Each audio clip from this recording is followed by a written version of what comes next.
সবাই যেভাবে ঝাঁপায় পড়তেছে সিনেমা খুবই ভালো লাগছে। বরবাদ দেখে একই বলছেন ছোট পর্দার অভিনেতা মোশাররফ করিম। যে যত সিনেমা মুক্তি পাবে সকল সিনেমাই দর্শক ঝাঁপায় পড়ুক সেটা চাই। শাকিব খানের অভিনয় নিয়ে তার মন্তব্য কি সেটাও জানাচ্ছি। ছোট পর্দার অনেক অভিনেতা আছে যারা অন্যের সফলতা দেখে হিংসা করে বাজে মন্তব্য করে, বাট মোশাররফ করিম এটা কখনো করেনি। তিনি প্রতিবারই সত্যটা সামনে আনার চেষ্টা করেছে। এবারও তিনি বরবাদ নিয়ে সত্য কথাটাই বলেছে।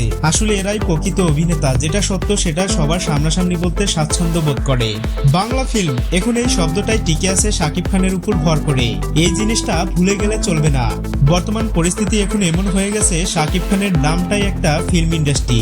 যে যত কথাই বলুক তার নামের উপর ভর করেই টিকে আছে বাংলা চিত্র জগৎ। সম্প্রতি সময় শাকিব খানের বরবাদকে কেন্দ্র করে এই অভিনেতা বেশ ভালো ভালো মন্তব্য পেশ করে এবং যা সত্য সেটাই দর্শকদের মাঝে উপস্থাপন করতে চান তিনি। তার এমন মন্তব্যে মুগ্ধ সকল সাকিবিয়ানরা।